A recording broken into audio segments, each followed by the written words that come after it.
विष्णुः गुरुरेव महेश्वरः गुरु साक्षात् परब्रह्म तस्मै శ్రీ గురవే నమః.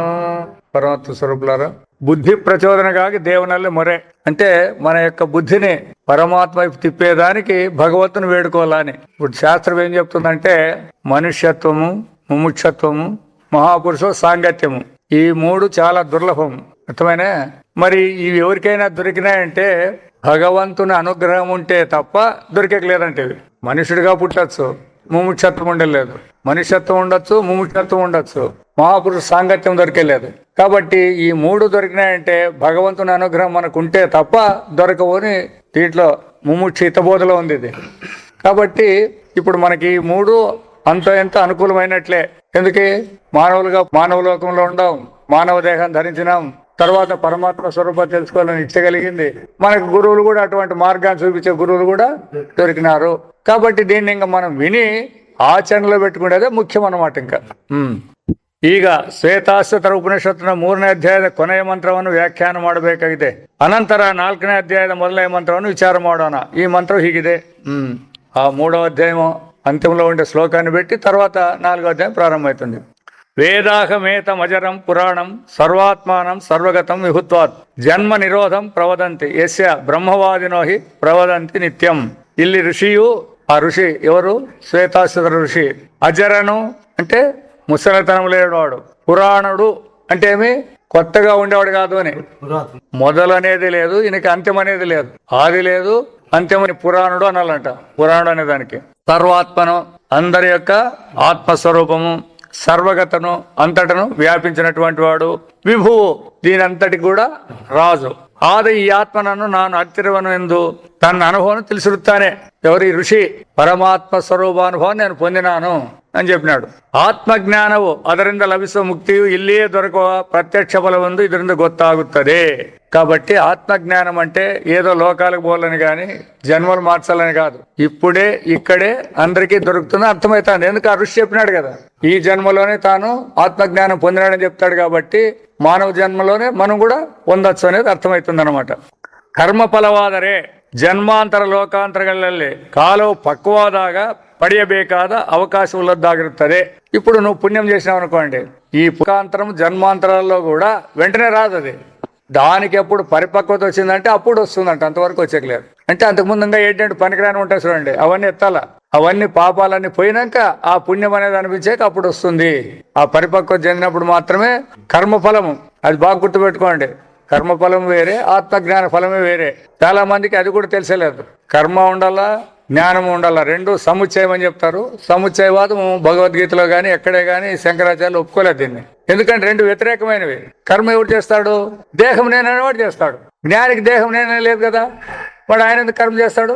అయితే చాలా మంది దీన్నే చెప్తారు, కర్మ సముచ్చయవాదాన్ని చెప్తారు అనమాట.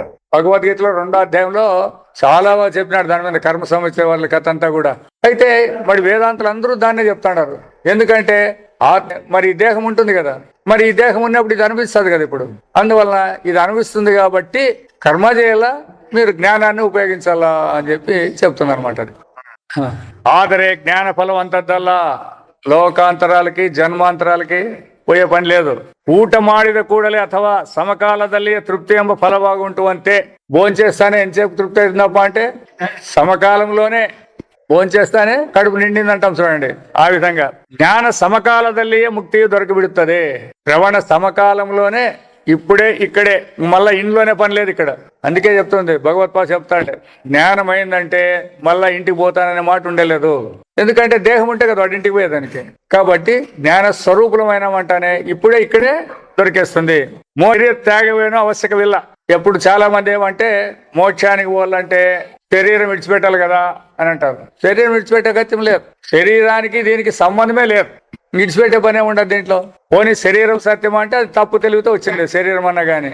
ఇంకా తప్పు తెలివితో వచ్చినా తీసేసేది ఏడుండదు. ఇప్పుడు తాడులో పాము తప్పు తెలివితో వచ్చింది, దాన్ని ఎట్లా తీసేస్తావు? లేనిది లేదని గుర్తించాలి అంతే. అంతేగాని దాన్ని తీసేస్తామనే దానికి లేదు. అట్లా మన దేహాలను కూడా తీసేసేకి లేదు. కారణం ఏమంటే నిద్రపోయేటప్పటికి ఎవరు చేసేసాం ఈ దేహాన్ని? నిద్రలో ఇవన్నీ ఉన్నాయంటే లేవంటారు కదా, మరి ఎవరు తీసేసిండ్రి? మళ్ళీ మెలకు వస్తానే తగిలించుకున్నామా మనం ఏమనేవి?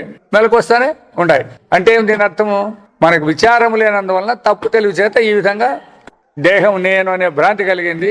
ఈ దేహం నేననే వేదాంతం యొక్క సమాచారం. ఆదరింద్రియ శృತಿಗಳಲ್ಲಿ ವೇದ ಭವತಿ ಆಪ್ನೋತಿ ಅಶ್ನುತೆ ಎಂಬ ವರ್ತಮಾನ ಕಾಲ ಪ್ರಯಾಗಳನ್ನೇ ಮುಕ್ತಿ ಫಲವನ್ನು ಹೇಳುವ ಸಂದರ್ಭಗಳಲ್ಲಿ ಬಳಸಿರುತ್ತಾರೆ. ఇప్పుడే ఇక్కడే అని ఇట్లా ఎప్పుడో దేశాంతరంలో లోకాంతరంలో పొందుతామనిగా చెప్పిండేది. శ్రవణ సమకాలంలోనే భవతి పొందేస్తావు అంతే జ్ఞానే. అదే విధంగా అశ్నుతే ఇవన్నీ క్రియాపాదకలన్నీ అంటే వర్తమాన కాలంలో ఉండేదే మనకు వర్తమాన కాలం. అది బాగా గుర్తుపెట్టుకోండి. చాలా మంది భూత భవిష్యత్ వర్తమాన కాలాలు ఉంటాయి, ఉండేకి లేదు. అది ఇప్పుడు గడిచిపోయినంత ఎవరి దగ్గర ఉంది అది, లేదా వచ్చేది ఎవరి దగ్గర ఉండదు. ఇప్పుడు జరుగుతాను చూడండి. ఇప్పుడు మనం వచ్చేప్పుడే గంట దాంట్లో భూతం పోతుంది, భవిష్యత్తు పోతుంది, వర్తమానం రన్ అవుతుంది. ఇది కాబట్టి ఎప్పుడు కూడా వర్తమానమే ఉండేది. కాబట్టి అందుకే ఎప్పుడు కూడా భవిష్యత్తును గురించి ఆలోచన చేయొద్దండి. భవిష్యత్తు అనేది ఉండలేదు, అనేది గడిచిపోయింది కాబట్టి అది ఉండలేదు. కాబట్టి ఆ రెండింటి మీరు ఎందుకు విచారం తీసుకుంటారు? అయితే జనం ఆ రెండింటి మీదే ఉంటారు. అయ్యో నాకు ఇంత ముందు ఇట్లుండపో బాగా గడిచిపోయింది అంటారు, లేదా ముందుకు ఇట్లా రావాలపా అని కోరుకుంటూ ఉంటారు. ఉండిన దాన్ని ఇడిచిపెడతారు.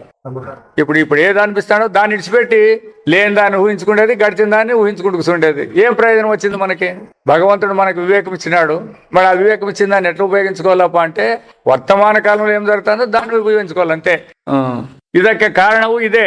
ಮುಕ್ತಿಯು ನಿತ್ಯ ಪ್ರಾಪ್ತವೇ ಆಗಿದ್ದು ಅವಿದ್ಯಾ ಮಾತ್ರ ವ್ಯವಧಾನ ಉಳ್ಳದ್ದಾಗಿರುವುದರಿಂದ అవిద్య నాశవే మోక్ష. మోక్షం అంటే ఏం కాదు, తప్పు తెలియపోయేదే మోక్షం అంతే. ఎందుకంటే మనకి ఇదంతా కలిగిండేది, భ్రాంతి కలిగిండేదంతా ఎక్కడ కలిగింది?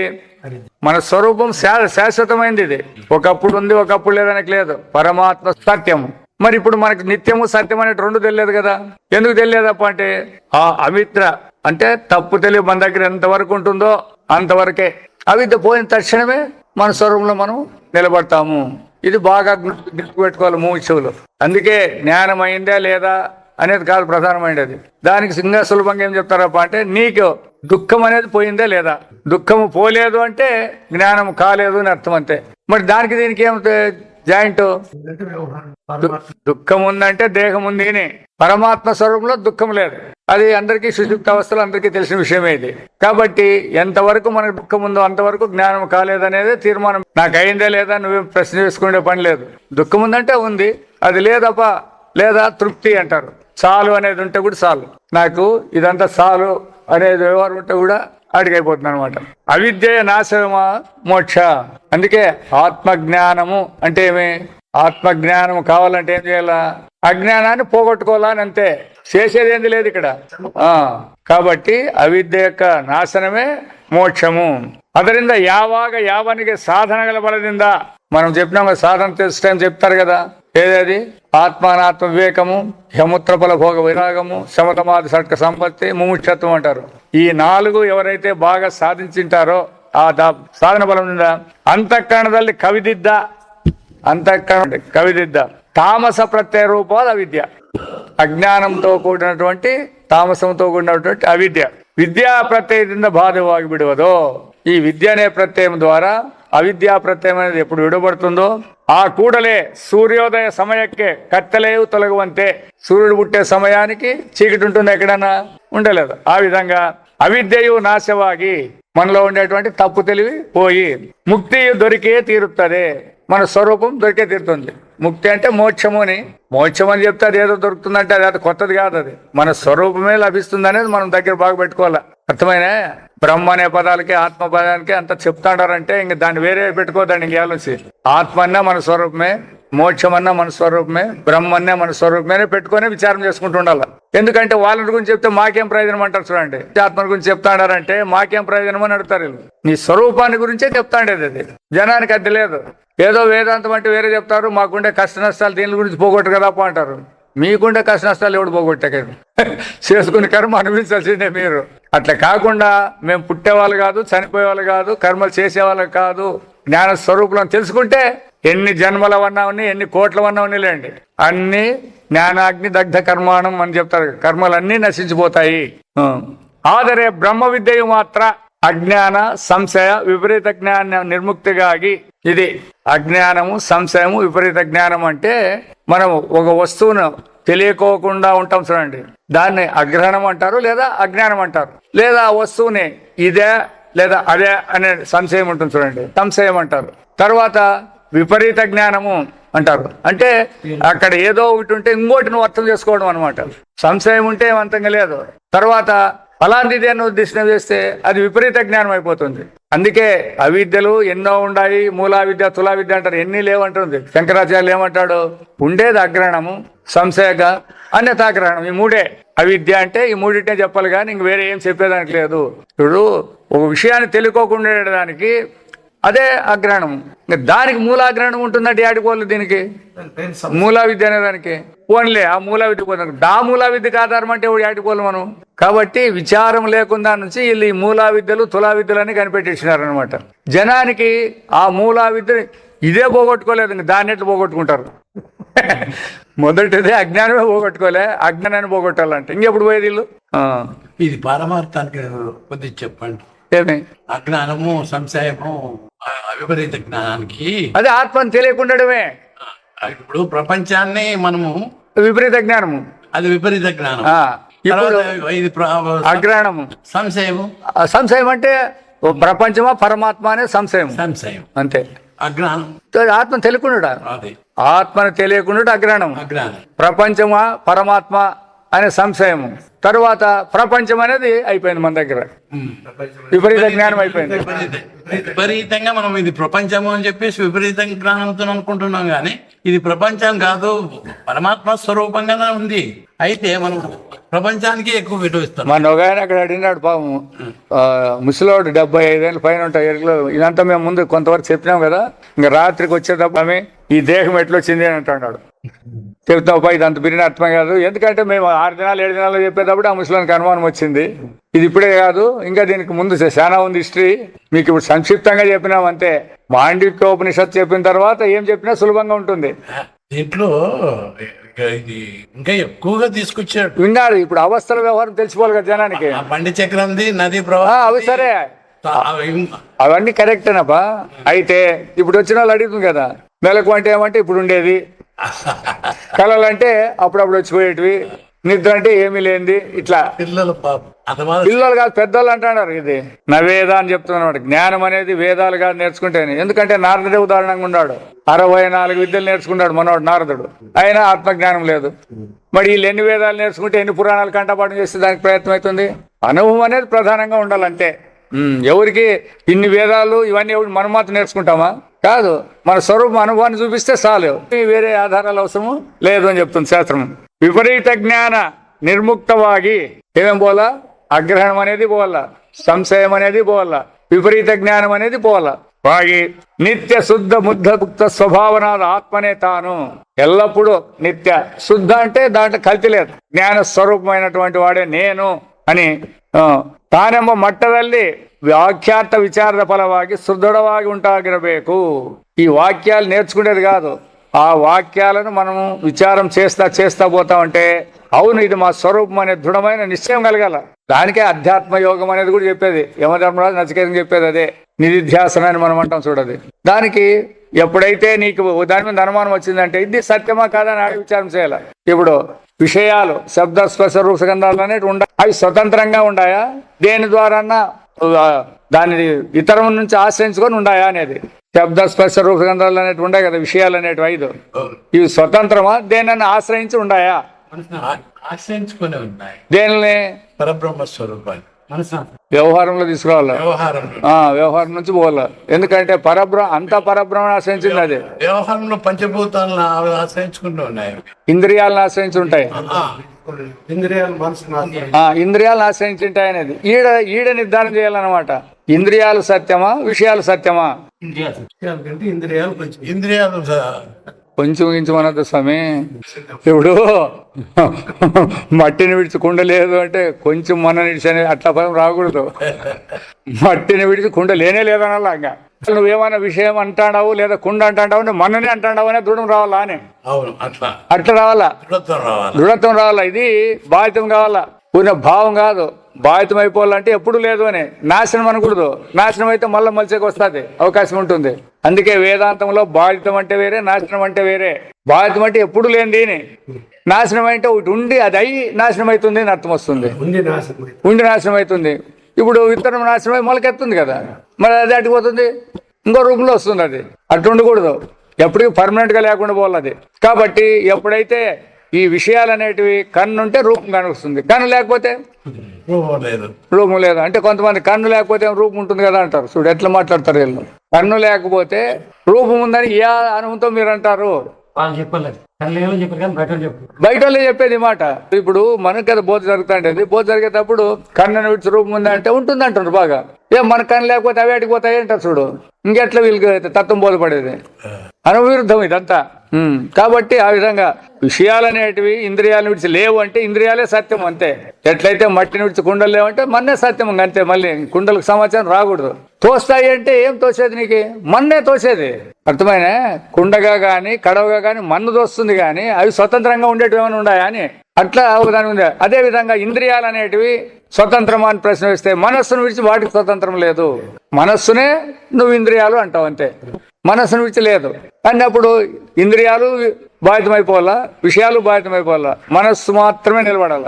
పోనీ మనస్సు అన్న సత్యం అంటే బుద్ధిని విడిచి దానికి స్వతంత్రం లేదు అన్నప్పుడు బుద్ధి సత్యం అవుతాయి. ఈ బుద్ధి స్వతంత్రం అంటే నేననేవాడిని ఆశ్రయించి ఉంటుంది. ఇది ఉపయోగించాలి కదా వాడు, ఎవడన్నవాడు వాడిని ఆశ్రయించి ఉంటుంది. కాబట్టి ఈ నేననేవానికి ఇవన్నీ విషయాలే.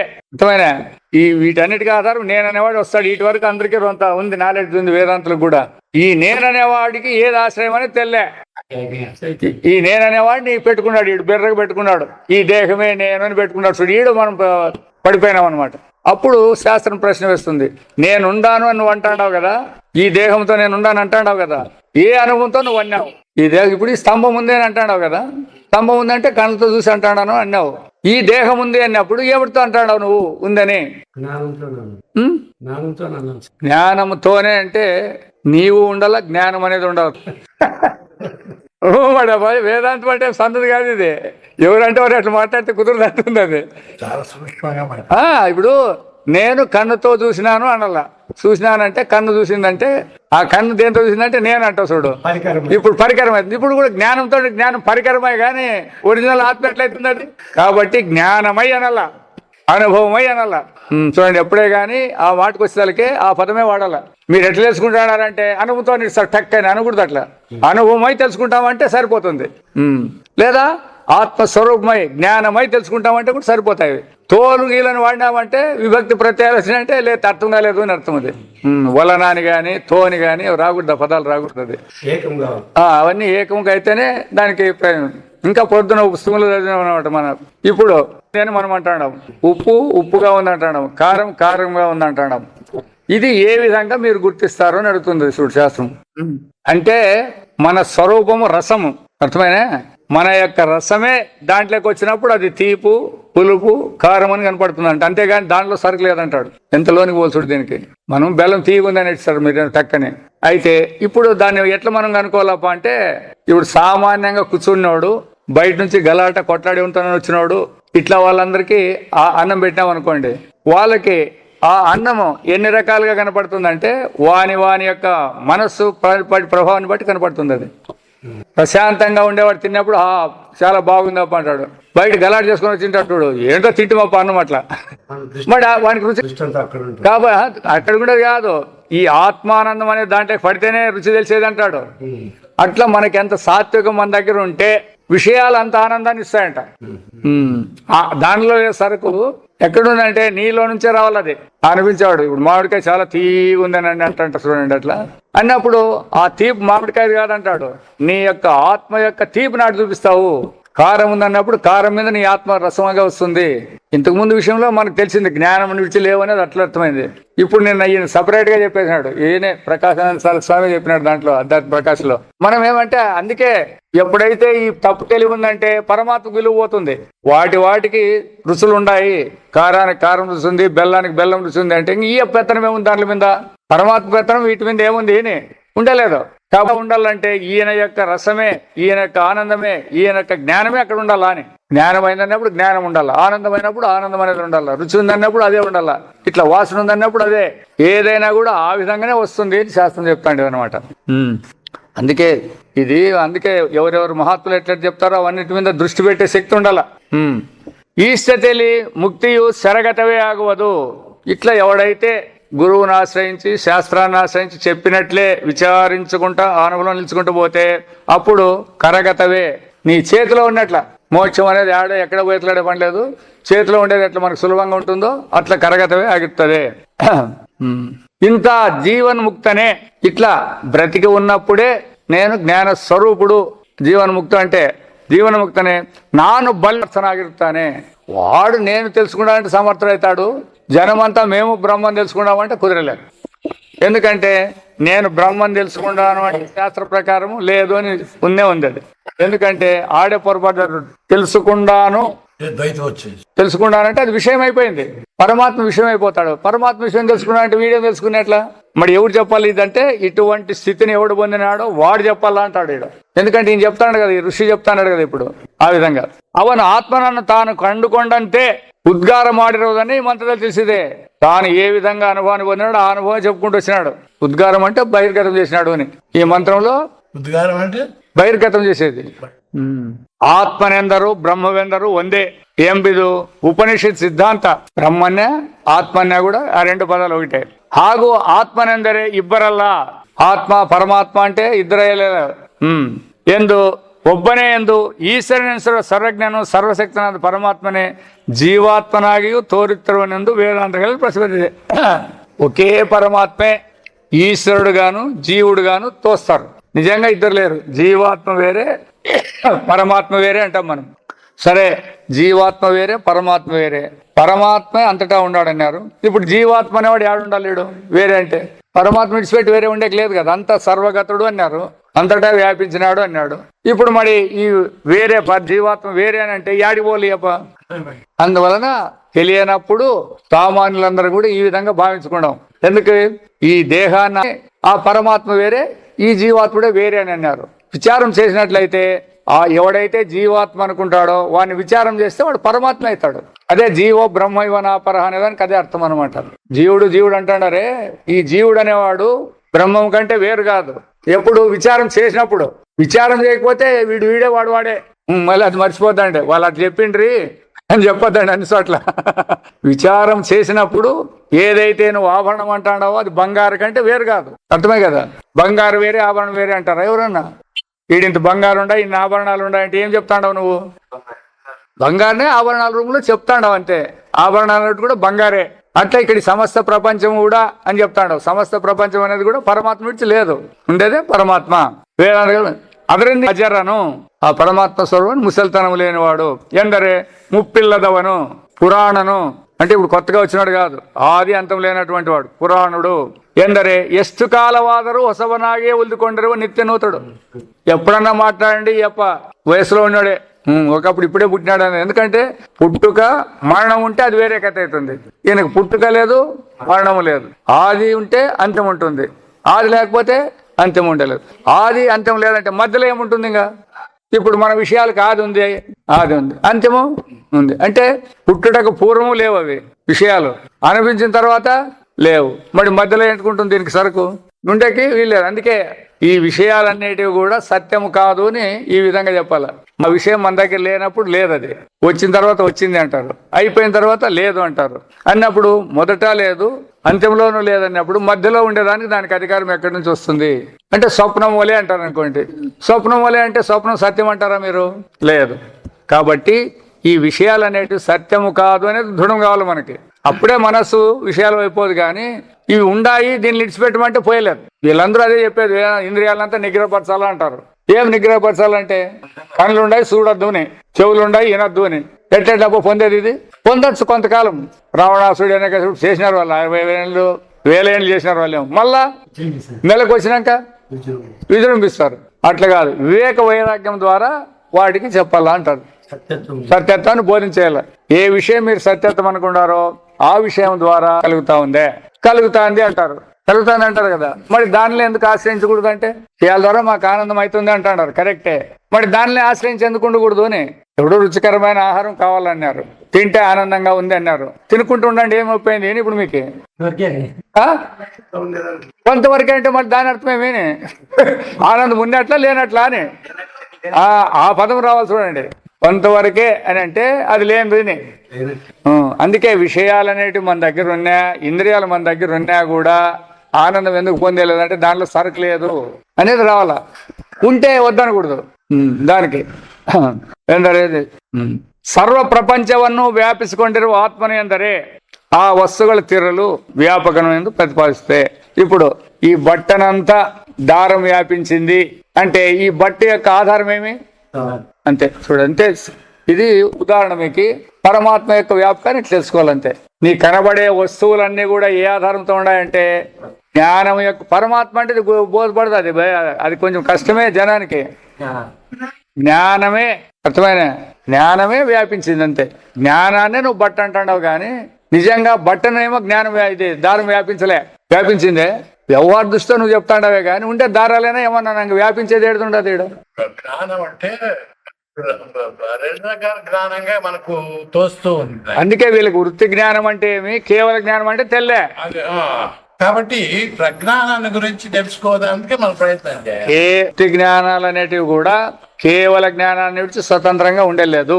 వృత్తి జ్ఞానం కూడా కేవల జ్ఞానాన్ని విడిచి ఉండేకే లేదు అన్నప్పుడు ఏమైపోయింది అది వృత్తి జ్ఞానం అనేది కూడా కేవల జ్ఞానంలో అంతర్గతమే గాని స్వతంత్రం కాదు. అది ఆ వృత్తిని బట్టి ఆ జ్ఞానాన్ని చెప్తాం అంతే, అంతేగాని దానికి జ్ఞానానికి స్వతంత్రం ఏం లేదు అక్కడ. ఇప్పుడు వృత్తి జ్ఞానం నుంచినే మనం ఇప్పుడు ఈ ప్రపంచాన్ని అవునవును అదే చెప్తు కదా ప్రాధాన్యత ఇస్తున్నాం. ఇప్పుడు అదే చెప్తు కదా ఉదాహరణ చెప్తాం కదా లడ్డు తీయగ ఉంది, మైసూర్ పాక్ తీయగ ఉంది, పాయసం తీయగ ఉంది అని చెప్తానే ఉంటారు. తీపి అనేది ఆ వస్తువుల యొక్క స్వరూపమా? చక్కెర స్వరూపమే. చక్కెర అదే తీపి స్వరూపమే. తీపి అనే చక్కెరే, చక్కెర అనే తీపే. చక్కెర తీపి అనేది కుదురుతుంది.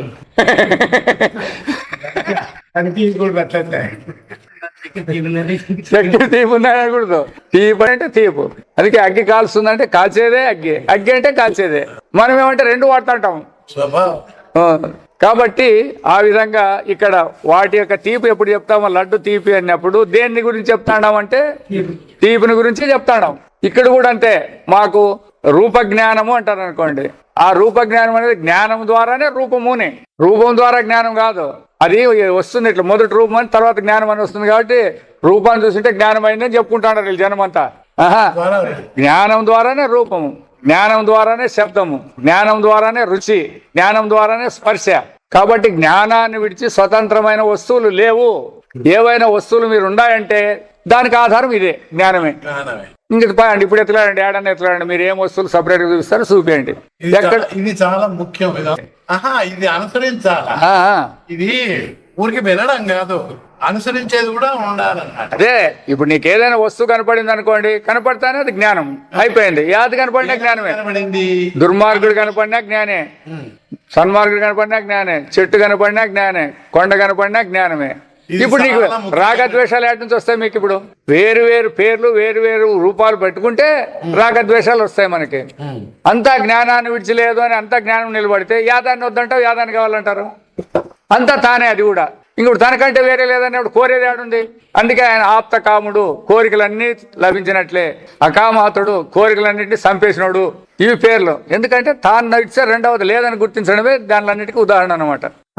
సర్వ ప్రపంచವನ್ನು వ్యాపిಸಿಕೊಂಡರು ఆత్మనేందరే ఆ వస్తువుల తిరులు, ఆ వస్తువుల యొక్క ఆధారం. నీకేం వస్తువు కనపడుతుంది కరెక్టే, అయితే దాని రూపమేమి? ఇప్పుడు స్తంభం కనపడుతుంది కరెక్టే, స్తంభం యొక్క ఆధారం ఏమి? రాయి. అది తిరులు అంటే. అట్లా మీరు ఏదైనా తీసుకోవచ్చు.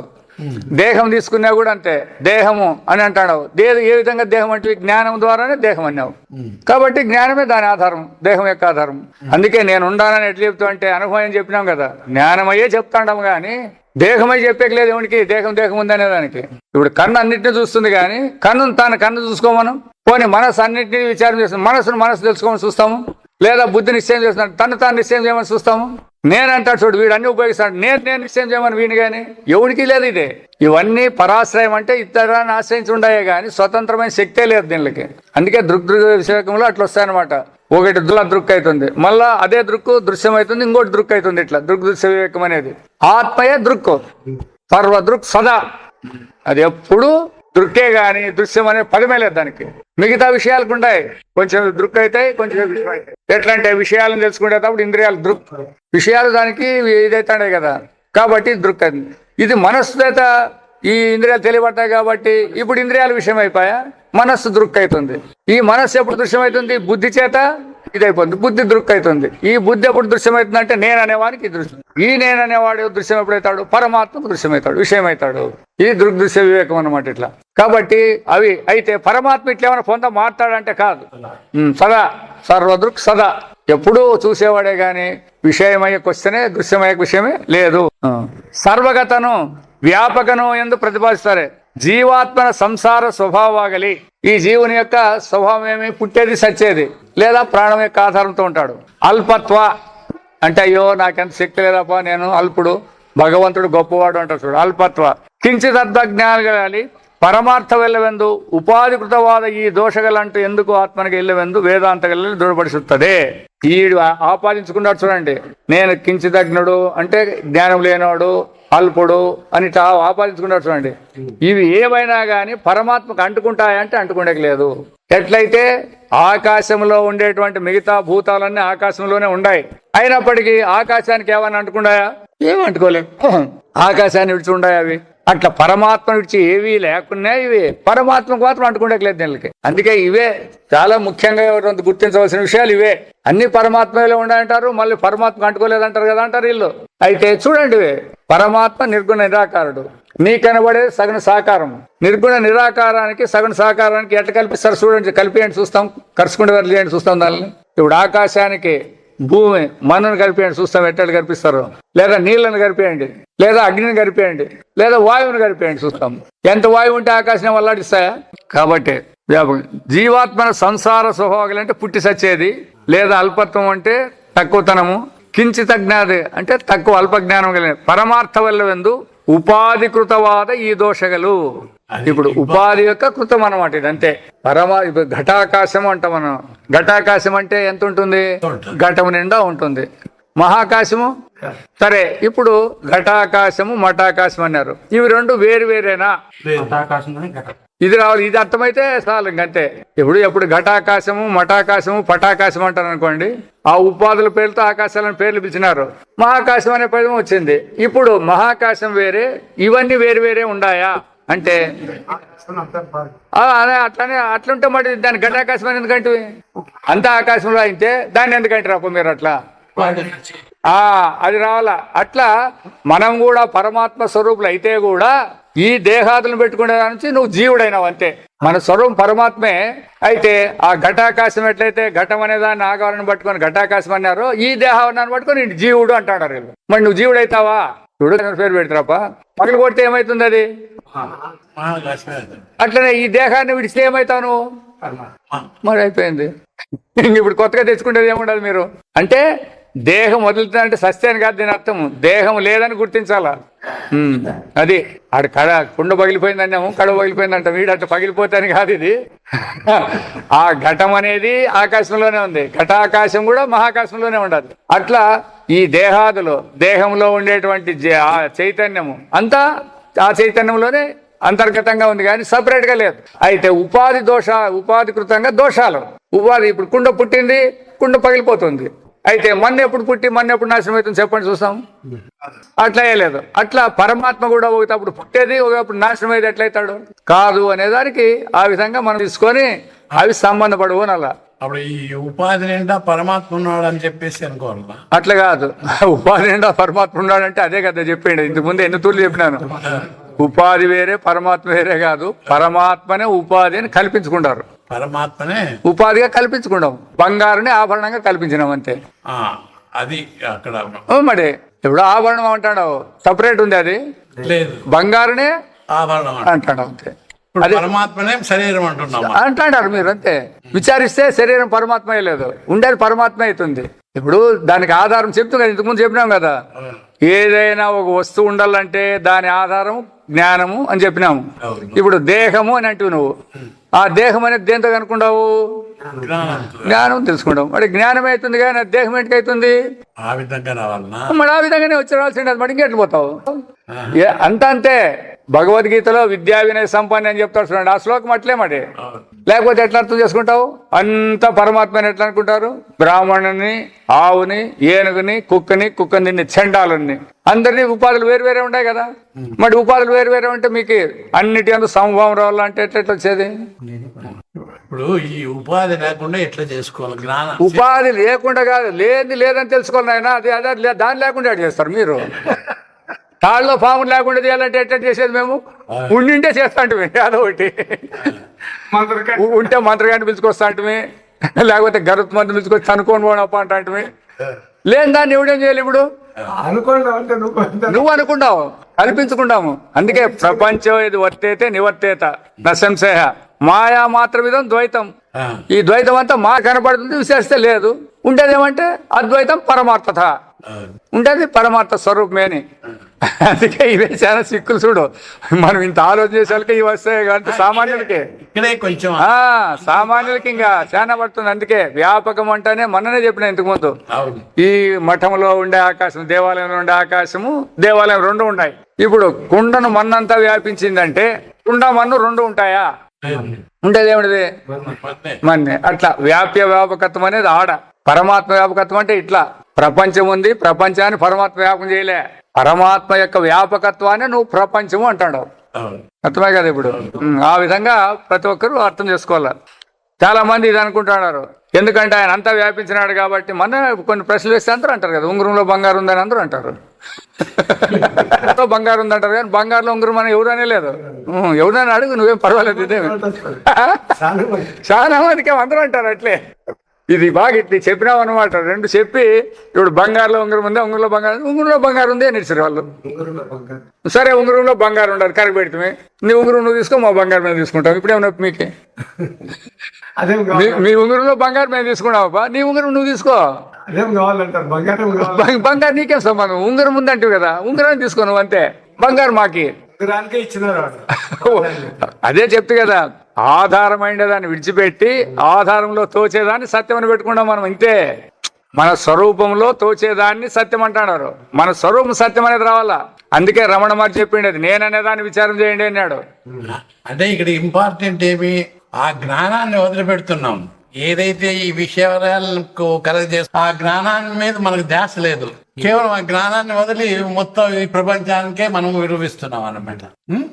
కాబట్టి జ్ఞానం నుంచి మనకు కనపడుతున్నాయి అనే జ్ఞానము ఎన్నాళ్ళకి రావడం లేదు. అంతే. పంతోటం పోవద్దు, ఇప్పుడే సులభంగా చెప్తాడారు. ఇప్పుడు మనకంతా అందరూ కనపడుతున్నారా లేదా? ఎట్లా కనపడుతున్నారంటే ఏమంటుంది? జ్ఞానంతోనే మామూలు వ్యవహారంలో ఇప్పుడు అందరూ కనపడుతుంటారంట. ఎట్లా కనపడి నీకు?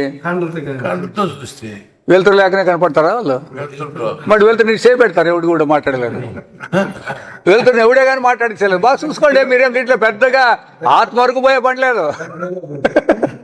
ఆత్మవరకు పోయే పని లేదు.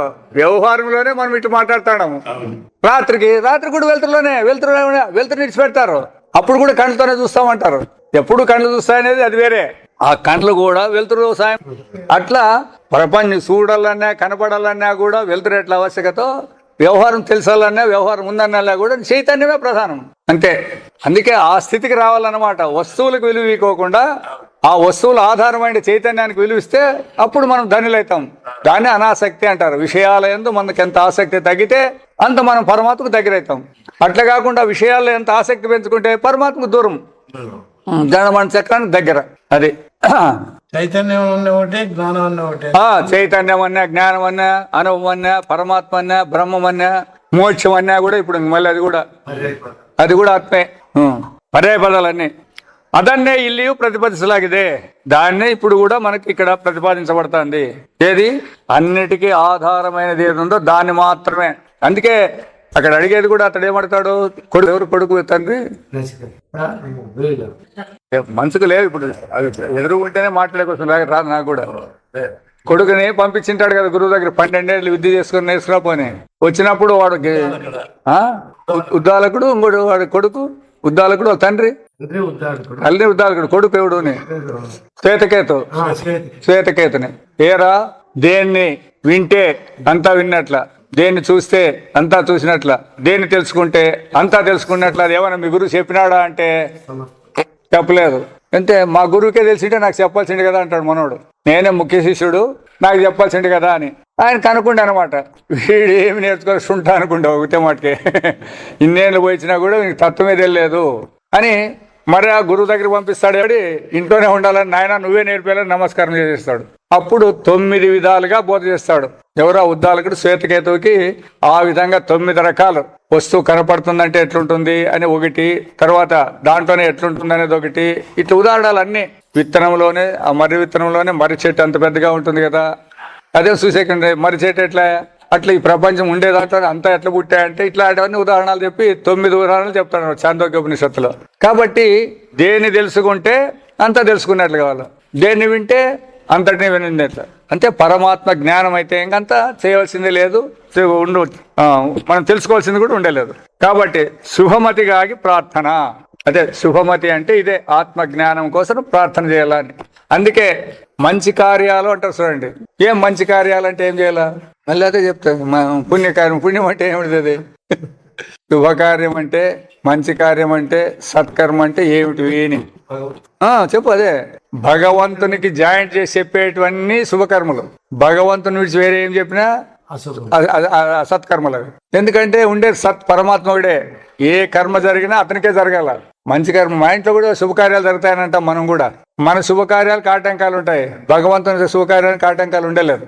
మా ఇంట్లో పని అంటే నీకు ఆటంకాలే, దేవాలయంలో పని కంటే ఆటంకాలు ఉండలేదు. ఎందుకే అది ఆయన పని అట్లా. కాబట్టి శుభకార్యం అంటే భగవంతుని పని అనేది ఉండాలంటే దాని ముఖ్యమైనది. లేదు నేను వంట చేస్తాను కదా, వంట చేసేదే కానీలే, ఎవరికి చేస్తాడు, భగవంతుని సృష్టిలో ఉండడానికి చేస్తాడు నువ్వు అంతే.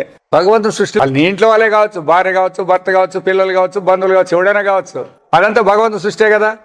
కాబట్టి భగవంతుని కోసమే వంట. అట్లా ఆ విధంగా తీసుకొచ్చుకోవాలన్నమాట. అంతే, ఇంకేం కొత్త పదాలు లేదు ఇక్కడ. మంచి కార్యాలు అంటే దాన ధర్మాలు చేసేది అని అంటారు. ఎవరిది దాన ధర్మం చేస్తావు, కరెక్టే. ఆ ధర్మం చేసే దుడ్లు ఎవరివి, దానం చేసే దుడ్లు ఎవరివి, ఎవరికి దానం చేస్తాడారు వాడంతా అదే అట్లా. కాబట్టి మనకు అది తెలియదు. కాబట్టి శాస్త్రం ఏం చెప్తుందంటే నీలో నుంచి స్వార్థాన్ని ఇడిపించేకి దానం చేయండి, ధర్మాలు చేయండి అని శాస్త్రం పెట్టేసిండే అనమాట. అంటే దాని ఏందో నాదనే బుద్ధిని పోగొట్టాల. ఇప్పుడు మనం 10 రూపాయలు ఎవరికైనా ఇచ్చినామంటే దాని గురించి ఆలోచన చేస్తామా, మేము దానం చేసినామప్ప అంటారు అంతే. అట్లా నీలో ఉండేదాన్ని అంతా కూడా ఊడగొట్టేదానికి పరంపరగా ఇట్లా ఇట్లా చేసుకుంటూ పోతే ఒకప్పటికి స్వార్థరహితుడైతాడు ఇతడు. ఆత్మతత్వాన్ని తెలుసుకుంటే యోగ్యత వస్తుంది మనకి. కాబట్టి శుభమతిగా ప్రార్థన. ఓం ఏకో వర్ణో బహుదా వర్ణ అనేకాన్ నిహితార్థో దదాతి కిం చైతి శాంతే విశ్వమాధవ్ సదేవ తనో బుద్ధ్య శుభయ సంయుక్తు. ఇది మంత్రం. దీనికి భావార్థం వర్ణ జాత్యాది రహితను. పరమాత్మకు ఏ కులం, ఏ జాతి ఉందా, పరమాత్మ కులాలు జాతులు రహితుడు. ఏకను ఆదా. ఎంతమంది దేవుళ్ళు ఉండారు, దేవుళ్ళు ఎక్కువ ఉండారు, భగవంతుడు ఒకడే. భగవంతులు ఎంతమంది ఉండారనే పదం లేదు, దేవుళ్ళు ఎంతమంది ఉండారనే పదం ఉంది. 33 కోట్ల దేవతలు ఉన్నారు. అయితే వీళ్ళందరికీ అధిపతి అయిన భగవంతుడు మాత్రం ఒకడే. కాబట్టి భగవంతుడు ఏకను. పరమాత్మను అంటే అది శ్రేష్టమైన ఆత్మ అని. ఇప్పుడు జీవాత్మ అంటే ఇది అల్పమైస్తుంది కదా, పరమాత్మ అంటే శ్రేష్టమైన ఆత్మను. తన శక్తి యోగದಿಂದ, తన యొక్క శక్తి వలన అనేక వర్ణ విభేదాల సృష్టి అನ್ನು యావ ప్రయోజనం, అది ఇన్ని రకాలు సృష్టించినాడు కదా, దీని నుంచి ఆయనకి ఏం ప్రయోజనం ఉంది అనేది కావాలి. ఇప్పుడు మనం ఏదైనా ఒక పని చేసినామంటే ఏదో ప్రయోజనాన్ని ఆశించి, లాభాన్ని ఆశించి చేస్తాం మనం. భగవంతుడు ఇంత సృష్టి చేసినాడు, దేవతలు మొదలుకొని చీమల వరకు చేసినాడు, పంచభూతాలని ఇవన్నీ చేసినాడు. ఏం ఆశించుకొని ఆయన చేసినాడు? ఏమీ లేకపోతే ఎందుకు చేయాలప్పా ఇంకోటి, ఏమి లేకపోతే ఇంకోటి ఎందుకు చేయాలా అని. ఇప్పుడు పిచ్చోని కూడా లే ఈ సంచిట్లు మోయ అంటే ఏమి ఇస్తామని అడుగుతాడు. వాడికేం పిచ్చే, ఈ సంచిట్లు రావటరా అంటే ఏమి ఇస్తామని అడుగుతాడు. అది రావాలి లాస్ట్కి అంతే. సృష్టి లేదనేది రావాలి, కానీ సృష్టి చేసిన దాని వల్ల భగవంతునికి ప్రయోజనం లేదు. సృష్టిలో ఉండే వస్తువులకి దీనికి ఏమైనా ప్రయోజనం ఉందే? దీనికి మనకేం ప్రయోజనం లేదు. మనం ఏడ్చుకుంటున్నాం కదా అందరం, మనకేమైనా ఆనందం ఉందే? అది పడుతూనే ఉండం. కాబట్టి ఇది లేదు. అందుకే ఆ పదం వచ్చింది కదా, ವರ್ಣಭೇದ ಸೃಷ್ಟಿಯನ್ನು ಯಾವ ಪ್ರಯೋಜನವನ್ನು ಬಯಸದೆ ಉಂಟು ಮಾಡುವವನೋ ಮತ್ತು ಕೊನೆಯಲ್ಲಿ ವಿಶ್ವವನ್ನು ತನ್ನಲ್ಲಿ ಅಡಗಿಸಿಕೊಂಡು ಬಿಡುವನೋ చేసినాడు అంటాడు. ఇదంతా ఏమో బయట ఇడిచిపెట్టినాడంటే లేదు, తనలోనే పెట్టుకున్నాడు మళ్ళీ. అందుకే సృష్టి, స్థితి, లయము దానికి మరి. కాబట్టి మనం కూడా అదే విధంగా చేస్తాం. స్వప్నం ఎవరిలో పుట్టింది? నాలోనే పుట్టింది, నాలోనే స్థితి. ఎక్కడ లయమైంది అంటే తనలోనే లయమైంది అన్నప్పుడు ఉపాధిలో లయమైంది అనకూడదు. ఇది స్వరూపంలోనే సృష్టి, స్వరూపంలోనే స్థితి, స్వరూపంలోనే లయము. ఉదాహరణకి నీకే భగవంతుడు ఎట్లా సృష్టి చేసినాడు అని ప్రశ్న వేస్తారు చూడు. తాను ఒకడే ఉండి ఇన్నోటి ఎట్లా తయారాయంటే నీ స్వప్నం ఎట్లా తయారై చెప్పు. నువ్వేం స్వప్నం అంటాడవులే, నీ స్వప్నమేం కాదు అది. వ్యవహారంలో నా స్వప్నం అంటాడావు, కాదు అది. ఆ స్వప్నం అనేది అవస్థ సపరేట్ అది. అయితే దాన్ని నువ్వు నాకు ఆపాదించుకుంటాడు, నా మెలకువ నిద్ర అంటున్నారు. అయితే భగవంతుడు ఇదంతా సృష్టి చేసినాడని చెప్తున్నారు కదా, భగవంతుడే నేను, నా స్వరూపమే భగవత్ స్వరూపం కదా, అది నేను చేసినట్లే కదా ఇదంతా. అవును, అది ఎందుకు చెప్తాడు అనే దానికి అదే మొదటి అర్థంగా చేసుకోవాలని చెప్పిండేది. ఇది అధ్యారోప దృష్టితో అనువాదం చేసిండేదే గాని సత్యం కాదు. అది ప్రధానం తీసుకోవాలి ఇక్కడ. ఇప్పుడు భగవంతుడు ఇదంతా సృష్టి చేసినానంటే ఎందుకంటాడంటే ఆయన సృష్టి చేసేది కాదు ఆయన పని కాదు. స్వప్నంలో అయితే ఎట్లా సృష్టి జరిగిందో నా నుంచి అని ఎవరు అనుకుంటారు? నా స్వప్నంలో నా నుంచే కదా జరిగిండేదే నువ్వు అంటాడు. నీకు స్వప్నం వచ్చింది అని శాస్త్రం అడుగుతుంది. రాజనగౌడికి వచ్చింది అది అక్కడ నా స్వరూపంలో వచ్చింది. నీ స్వరంలో వచ్చిందంటే ఇంకేమైంది? ఇంకా ఆత్మ ఉన్నట్లే కదా నువ్వు. మళ్ళీ దాని గురించి చాలా ఆలోచన చేసే పని. కాబట్టి ఇప్పుడు కూడా ఈ జాగ్రత్తలో కూడా స్వప్నం ఎంతో జాగ్రత్త కూడా అంతేనే దానికే. అదే అయితే ఇక్కడ నువ్వు గుర్తుపెట్టుకోవాల్సింది ఏమంటే ఉపనిషత్తులు అవస్థలు ఉన్నాయని కానీ సృష్టి జరిగిందని చెప్పేకి రాలే. మరి చెప్తాండారు కదా మీరు. చెప్తూ భగవంతుడే సృష్టిస్తున్నాడు అన్నప్పుడు సపరేషన్ జరుగుతూ ఉంది అనమాట. జరుగుతుంది అంటే కాదు, అదే సపరేషన్ అనేది ఎందుకు కలిగింది అనేది మొదటి ఆలోచన చేయ నువ్వు. సపరేషన్ ఎందుకు కలిగిందంటే ఎవడూ చెప్పలే మీకు. భగవంతుడు సృష్టి చేసినాడని ఎవడో చెప్పినారప్ప మీకు? లేదు. మరి మీరు అనుకుంటాడారు. మొదట అది చెప్పండి. అదే మడిదే దానికే చెప్తాండే తప్ప నేను దేహం అని నువ్వు అనుకుంటాడు. ఎవడు నేను చెప్పినాడు నీకు నీ దేహం అని? యా గురువు చెప్పినాడు చెప్పండి. పోనీ నువ్వు ఉండవు అనుకున్నావు కాబట్టి దాన్ని అనువాదం చేస్తుంది. అనువాదమే ఇక్కడ. అందుకే మొత్తం శాస్త్రం, వేదాలు గాని పురాణాలు గాని భగవద్గీత గాని అంతా అనువాదమే గాని తాత్పర్యం కాదంటుంది. తాత్పర్యమేమి? నీవు పరమాత్మ స్వరూపులము, ఉండేది సర్వాత్మ అని చెప్పేది ఉపదేశం, తాత్పర్యం. మరి ఇదంతా ఈ దస్త్రమంతా ఏమి తప్ప అంటే పనికి రాకుండా మీరు కల్పించుకున్న దాన్ని అనువాదం చేసి అపవాదం చేస్తుంది. ఈ అనువాదం అపవాదంలోనే అంతే మరి. అందుకే వేదాంతం అంతా అదేగా చెప్పిండు. నా నుంచి సృష్టి అయిందని చెప్పి అనుకుంటే అయిపోయింది. అనుకోవద్దు, నీకు అనుభవం చూపిస్తుంది కదా. అదే నా స్వరూపంలోనే ఇది సృష్టి అయినట్టుగా తోస్తూ ఉంది అనేది నీకు కాలేదు కదా. అది రావాలా అనుకుంటున్నా. అది చెప్తే కదా. దానికే ఫస్ట్ వేదాంతం చెప్పే ప్రక్రియే, దాని మార్గమే, దాని ఉపాయమే ఏమంటే అధ్యారోప అపవాద ప్రక్రియ అనేది ఎవరికి తెలుస్తుందో వాడికి వేదాంత శంకరాచార్య చెప్పిండేది. ఈ అధ్యారోపవాద ప్రక్రియ లేకపోతే ఎట్లా బోధ చేస్తాడు? ఇప్పుడు అదే అడుగుతాడు, ఎందుకు చేయకూడదు నువ్వు అన్న. నేను అడుగుతాను, ఇప్పుడు ప్రపంచాన్ని భగవంతుడు సృష్టి చేసినాడు అంటే భగవంతునికి ఏం పని పట్టిందని చేస్తే ఏం మాట్లాడతాను? ఆయనకి ఏం పని లేదు. పోనీ వాళ్ళు ఉండే వాళ్ళకంతా ఏమన్నా ప్రయోజనం చేసినామంటే ఉండే వాళ్ళందరూ ఏడ్చుకుంటుంటారు కదా, మాకెందుకు ఈ కర్మ అని చెప్పని. ఎవడు శాస్త్రం ఏ వేదంతో చెప్తాడు మాట్లాడమని. మాట్లాడేకి ఎవరికి లేదు అధికారం. దానికి ఈ ప్రక్రియ ఎట్లా చెప్పాలప్ప అంటే మొదట అధ్యారోపం చేయాలా, లేని దాన్ని ఉన్నట్టు చేయాలా. వీళ్ళకి శాస్త్రంలో లేదు, వీడు ఉంది అనుకుంటున్నాడు కాబట్టి వానికి రకంగా అధ్యారోపం చేయాల, తర్వాత అపవాదం చేయాల. అందుకే సృష్టి జరిగిందనే శాస్త్రాలు చెప్పేది కూడా. ఎందుకు జరగలేదు అంటే ఇంక పని. కాబట్టి వీళ్ళు జరిగి వీళ్ళని అనుసరించి అదే దాన్ని అనువాదం చేసి చెప్తా వస్తుంది. తర్వాత మళ్ళా ఇదే కూర్చున్న తర్వాత అప్పుడు మాట్లాడుతుంది అనమాట. మెలకు పుట్టించినాడు, మెలకు అంటే దాని స్వరూపమేమి, నిద్ర అంటే దాని స్వరూపమేమి, స్వప్నం అంటే దాని స్వరూపమేమి, జీవుడు అంటే వాని స్వరూపమేమి. ఆ ముముక్షిత బదులు రాసినాడు ఇవన్నీ రావాలని. ముముక్షువు ఎవడు తయారవుతాడు? ముముక్షువుకి ఎట్లా పుట్టాలంటే మొట్టమొదట నేనెవరు అనేది పుట్టాలంట వానికి.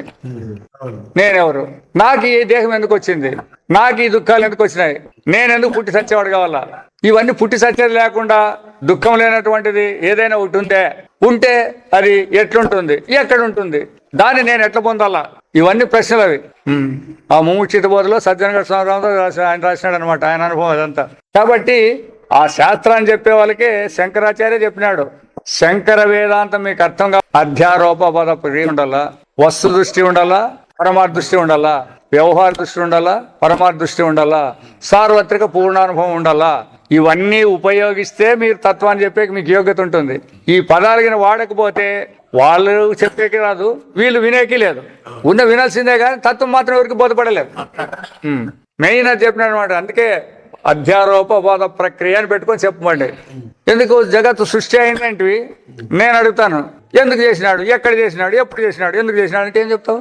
ఒక వస్తువు పుట్టాలంటే ఎక్కడ దేశం ఉండాల, ఎప్పుడు అంటే కాలం ఉండాల, ఎందుకు అంటే కారణం ఉండాల. జగత్తు పుట్టించేకి ఏం కారణాలు ఉన్నాయి, ఎక్కడ పుట్టింది ఇది, ఏడన్నా పుట్టిందంటే ఆ ఏడన్నా అనే దేశం అప్పుడు దానికంటే ముందే ఉండాలి ఇది. మరి దేశకాలాలు ఏడున్నాయి, సృష్టిలో వచ్చినాయి. మరి సృష్టి ఆడ జరిగింది అయోమయం కాదు, లేనిది ఇది తప్పు తెలివి. కాబట్టి ఆ తప్పు తెలివిని ఆధారం చేసుకొని ఇవన్నీ చెప్పాల్సి వస్తుంది అనమాట. అది అందుకే ఎక్కడంటే అక్కడ వినేది, ఎవరంటే వాళ్ళు చెప్తే వాళ్ళు బాగా చెప్తుంది అనేది కాదు. అదే ఈ ప్రశ్నలు వేసినప్పుడు సమాధానాలు చెప్తే బాగా చెప్పినట్లే. అది ఎవరైనా కానీ ప్రశ్నలకు సమాధానాలు లేకపోతే వాళ్ళు రాసినారంట, వీళ్ళు చెప్పినారంట అంటే నీకేమొచ్చా నాకేమొచ్చా, నీ అనుభవాన్ని చూపించాలా. అందుకే శంకర వేదాంతం అంతా కూడా అనుభవానుసాత్ అంటుంది. అనుభవంలో చేరిపోతుంది చివరికి, మాటల్లో కాదు. ವಿಭೇದಗಳ ಸೃಷ್ಟಿಯನ್ನು ಯಾವ ಪ್ರಯೋಜನವನ್ನು ಬಯಸದೆ ಉಂಟು ಮಾಡುವನೋ ಮತ್ತು ಕೊನೆಯಲ್ಲಿ ವಿಶ್ವವನ್ನು ತನ್ನಲ್ಲಿ ಅಡಿಸಿಕೊಂಡು ಬಿಡುವನೋ ಆ ಪ್ರಕಾಶ ಸ್ವರೂಪನಾದ ದೇವನು నమ్మెల్లర బుద్ధిಯನ್ನು శుభకరವಾಗಿ ಮಾಡಲಿ. ఇది వేడుకుండేదన్నమాట. మొదటి శరణాగతులు కావాలని చెప్తారు. నేనే దేహము, నేనే పరమ అవసరం లేకుండా పోతుంది. నీకు మొదట అది పెట్టుకోవాల్సిందే. నేను దేహం అని పెట్టుకునే విచారానికి స్టార్ట్ కావాలి. ఎట్లయితే పామని పెట్టుకునే తాడిని ఎత్తులాడినాం. తాడిని ఎత్తులాడక ఎవడు పోలే. మొదట పాము కనబడింది కాబట్టి పామా కాదా అని ఎత్తులాడినాం తాడిని. అట్లా దేహం కనబడింది కాబట్టి దేహాన్ని పెట్టుకునే ఆత్మను తెలుసుకోవాలని. అందువలన మాకు అటువంటిది. అందుకే కోరిక అదే కదా, మాకు ఏది శ్రేయస్సు అని నీకు తెలియబడుతుందో దాన్ని అనుగ్రహించండి అని అడగాల. భగవంతుడా నాకు ఇది అనద్దు. నువ్వు నీకేం తెలుసు, యాది నీకు మంచి చేస్తుంది చెడు చేస్తుంది నీకేం తెలుసు? అది భగవంతునికి మాత్రమే తెలుసు. ఎందుకు? తాను సృష్టికర్త కాబట్టి. కాబట్టి ఆయనే వేడుకోవాలి. కానీ నేను అడిగింది అంటే ఏం చేస్తావు నువ్వు? పిల్లలకి ఆ కత్తిరే లేదు, కత్తిస్తే ఏం చేసుకుంటారు? చేతులు కోసుకుంటారు అంతే. అట్లా మీరు అడిగింది ఇస్తే మీ పని కూడా అంతేనోని. కాబట్టి ఆయనకు తెలిసి ఆయన మన అనుగ్రహం కావాలంటే ఏం చేస్తాడో అది ఇమ్మని అడుక్కోండి. దేవాలయాలకు పోతే భగవంతను జగదుత్పత్తి లేగలను మాత్రమింద నిరాయాసವಾಗಿ నిర్వహించను. ఇప్పుడు చెప్పండి అప్ప, తన యొక్క సంకల్పం ద్వారా పుట్టాలా పుట్టింది, వీళ్ళంతా బాగుండాలా బాగుంటారు, సాయాలంటే సస్తారు అంతే. సంకల్పమే. అందుకే భగవంతుడికి ఏం కష్టం లేదు, మనకు కష్టం ఉండదు. భగవంతుని ఎన్ని కష్టాలు ఉండని ఏం ఆయనకేం లేదు. నిరాయాసం, ఆయన నిష్క్రియుడు, ఆయనకేం లేదు. తప్పు కల్పనలో ఇప్పుడు స్వప్నాన్నంతా చేసుకుంటాము. భగవంతునికి ఏం పట్టింది దాన్ని అంతా సరిచేసేకి? ఎవడు చేసుకున్నాడో వాడే తరలాడాలి దాన్ని అంతా. దాన్ని పోగొట్టుకోవాలంటే ఏం చేయాలి? మెలకు వస్తే చాలు, అంతేనా? ఇంకేమైనా పని చేస్తుందే? స్వప్నంలో ఉండేటువంటి దుఃఖాలని కష్టాలను పోగొట్టుకోవాలంటే మెలకు వచ్చేది తప్పితే ఇంకేమైనా సరి చేసుకుంటే సరిపోతాయా? అట్లనే ఈ జాగ్రత్తలో కూడా వచ్చిన తప్పులు దోషాలను పోగొట్టుకోవాలంటే నీ స్వరూపం తెలుసుకుంటే పోతుంది అంతే. దానికి ఏంటో పోగొట్టుకోవాలని ఇంకా ఏంటో సంపాయాలా, దానికి ఇంకోటి ఇంతే. జీవితం అంతా సంపాదించే దాంట్లోనే మనకు గడిచిపోతుంది. మూలానికి అనుకో, మూలానికి అనుకుంటే అంతా మొత్తం వెళ్ళిపోతుంది అనమాట. నా స్వస్వరూపాన్ని నేను చూసుకోవాలి. నీకు మొదట తెలుదు, నేను దీన్ని నా స్వరూపం అంటాడు. ఇది నీది కాదని బోధ చేసేదే శాస్త్రం అంతే. ప్రపంచానికి కూడా బోధ అదే. మొదట దేహానికే చెప్తుంది శాస్త్రం అంతా. దేహం ఉంటేనే ప్రపంచం ఉంటుంది, దేహం లేకపోతే ప్రపంచం ఎటు ఉండదు. మొదట చెప్పాలా. మేలుకున్నాక నేను అనుసినాక ఇదంతా కనపడుతుంది, కానీ లేకపోతే ఎవరు కనపడుతుంది ఇది? అందువల్ల ఈ నేను అనేవాడు ఎవడు? వీడు సత్యమా కాదా? వీడు సత్యం కాదంటే ప్రపంచం సత్యం కాదు. వీడు సత్యం అయితే అది సత్యమే. అందుకే ఆయన కూడా చెప్తాడు, ఎవడు మన సత్యనారాయణ స్వామి చెప్తాడు, ఎక్కడ అవిద్య ఉందో అక్కడ దుఃఖం ఉంది, ఎక్కడ దుఃఖం ఉందో అక్కడ అవిద్య ఉంది, అంతే. వేరే ఎక్కువ మాట్లాడలేదు. దుఃఖం లేదు, అవిద్య లేదు, అవిద్య లేదు, దుఃఖం లేదు. అట్లా ఇక్కడ కూడా అంతే. మన దేహం ఉంది, ప్రపంచం ఉంది, ప్రపంచం ఉంది, దేహాలు ఉన్నాయి. అవునా కాదా విచారం. ಅದರಿಂದ అతనికేను ప్రయోజనమిల్ల. ఈ సృష్టి భగవంతుడే భగవద్గీతలో చెప్పినాడు కదా, అర్జున నేను ఈ విధంగా ఈ వ్యవహారం అంతా చేస్తాను కదా, సృష్టి ఇవన్నీ, దీంతో నుంచి నాకేం ప్రయోజనం ఉంది? ఏం ప్రయోజనం లేదు, అయినా నేను చేస్తాను కదా అంటాడు. ఈయనెందుకు నేను చేసేలేదు అన్నాడు కదా. దానికి మరి నేనే సృష్టికర్త, నేనే చేస్తా అంటే నువ్వు చేసేలేదు ఎందుకంటావు అని. అట్లా ఈయనకేమి ప్రయోజనం లేదు దీని నుంచి. ಅದು ಅವನ లీల మాత్రವಾಗಿದೆ. ఆ లీల మాయ అంతే, అతని లీల అంతే గాని నిజంగా లేదు కాదు. ಇಂಥ ಸರ್ವಜ್ಞನಾದ ದೇವನು ನಮ್ಮೆಲ್ಲರ ಬುದ್ಧಿವೃತ್ತಿಗಳನ್ನು మంగళకరವಾಗಿ ప్రవర్తిಸುವಂತೆ ಬೆಳಗಲಿ ಎಂದು అభిప్రాయ. కాబట్టి భగవంతుడు మన యొక్క బుద్ధిని ప్రచోదితము అంటే పరమాత్మ వైపు తిప్పాలని. ఆ మంత్రం మీద చెప్తారు కదా, గాయత్రి మంత్రం ఇదే చూడప్ప, ఇంకేమేం లేదు దాంట్లో. గాయత్రి మంత్రం కావాలి, గాయత్రి మంత్రం కావాలంటారు. మన అందరి బుద్ధిని పరమాత్మ వైపు తిప్పాలని ప్రార్థన. తక్కువ సన్మధ్య అని భగవంతుడు గాని మాత్రం చూడండి, అదే పదమే అది. ಈಗ 4ನೇ ಅಧ್ಯಾಯದ 1ನೇ ಮಂತ್ರವನ್ನು ವಿಚಾರ ಮಾಡೋಣ.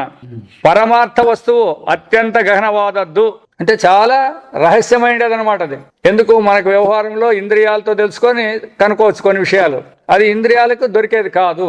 మొన్న ఆయన చెప్పినాడు, ఆయన ఎవరు ఈయన పరిపూర్ణానంద స్వామి చెప్తాన్నాడు, అది అష్టాంగ యోగాల గురించి చెప్తాన్నాడు. సరే ఏం చెప్తాడో విందాంలేని మేము అక్కడ పోవాలో ఇక్కడ మొదలవుతుంది అదాడు. ఆయన టైం పోస్ట్ పోన్ చేసి చూస్తాం అనమాట. చెప్పి ఏం చెప్తున్నాడు ఆయన, మనస్సును లేకుండా చేసుకోకూడదంట, మనస్సును పెట్టుకొని ఆత్మను చూసుకుంటూ కూర్చోవాలా అని చెప్పి, మనస్సును పెట్టుకొని ఆత్మను చూడాలా అంటాడు. అవాంగ్మాన గోచరుడు అని చెప్పినది, వాకు గాని మనస్సుకు గాని ఇంద్రియాలు గోచరుడు కాదని శాస్త్రం. అప్రమేయుడు అంటే ప్రమాణాలు తెలిసేవాడు కాదు అన్నాడు. ఇప్పుడు మనస్సును పెట్టుకొని తెలుసాలంటే ఎట్లా? శక్తి లేదు ఉంది. మనసైవేదం ఆప్తవ్యం నేహ నానాత్తకించానని మళ్ళీ ఇంకో 13 దీంట్లో కూడా ఏమి ఉపనిషత్తులు అంటే సులభంగా ఇడిచిపెట్టవి, మనస్సునే తెలుసుకోవాలంటది. మళ్ళీ శాస్త్రాచార్యుల చేత సంస్కరింపబడిన మనస్సు ఉంటుంది, అది శుద్ధ మనస్సు అవుతుంది, మనస్సు కాదు అది. అప్పుడు ఏమైంది, శాస్త్రాచార్యుల సంస్కరింపబడిన ఏమైంటుంది అది, అది కావాలా. అప్పుడు వీళ్ళు రావాలన్నమాట.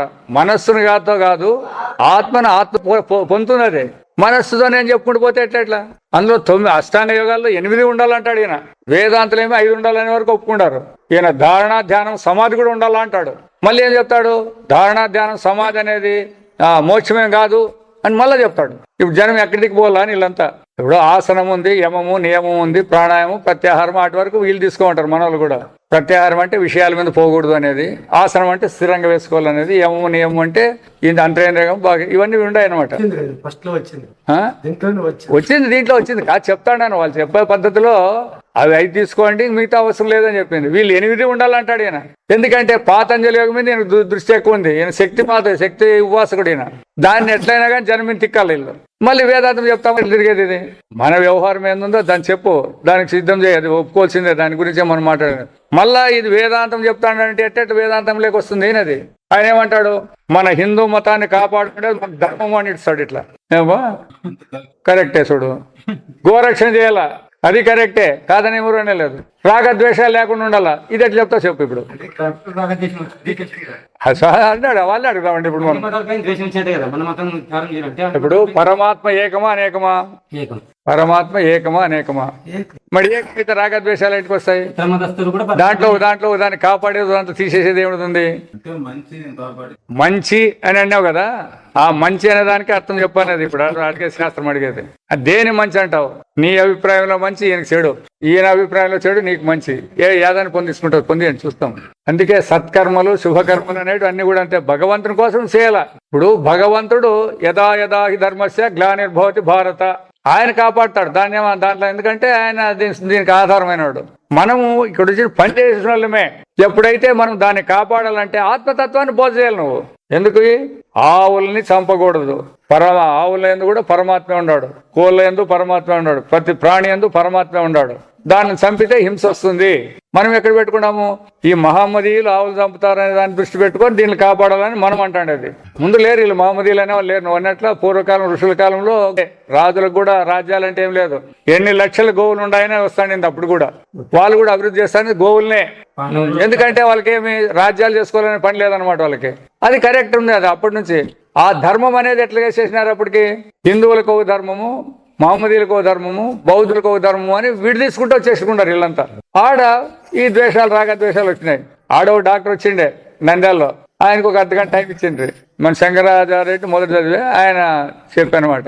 చెప్పినాక ఆయన కండక్ట్ చేసిన ఆయననే, మేము అందుకే సార్ మిమ్మల్ని పిలిపించే కొంత బాధపడతాము అని. ఏంటికి అని అంటే ఆయన చెప్పానమాట, మీరు ఉద్వేగపూరితంగా మాట్లాడతారు వేదాంత దీంట్లోకి మీటింగ్లోకి వచ్చినాక, ఎందుకు మా ధర్మాన్ని కాపాడాలని ఇట్లా మాట్లాడతారు చూడండి. అప్పుడు మీ ధర్మం అంటే మరి వేదాంతానికి ధర్మానికి పొందుతుందే. సర్వధర్మాన్ని పరిత్యజ్య మామేకం శరణం రజ అని శాస్త్రం చెప్పింది. మధ్య ధర్మాలు ఎక్కడి నుంచి వచ్చినాయి? ఏకత్వం తెలియనప్పుడు ధర్మత్వాలు వస్తాయి. అందుకే ధర్మ జిజ్ఞాస వేరే, బ్రహ్మ జిజ్ఞాస వేరే. బ్రహ్మ జిజ్ఞాసలో ఈ ధర్మాలన్నీ భేదాలు రాకూడదు. ఇంకా ధర్మ జిజ్ఞాసలో ఉంటాయి ఆయా మధ్ధర్మాలు, ఆయా వ్యవహారాలన్నీ దానిలో ఉంటాయి అనమాట. దానిలో ఏం తీసేసలేదు. మరి ఇప్పుడు సరే, ఇప్పుడు నువ్వు అన్నావు కదా, ఇప్పుడు కర్మయోగంలో పాస్ అయితేనే కదా ఎలిజిబిలిటీ, అవునా కదా? మరి కర్మని ఎట్లా చేయాలి? ఇప్పుడు ఫలాపేక్ష రహితంగా, నేననేది లేకుండా ఈశ్వరార్పణ బుద్ధితో రాగద్వేషంగా చేస్తే కర్మ.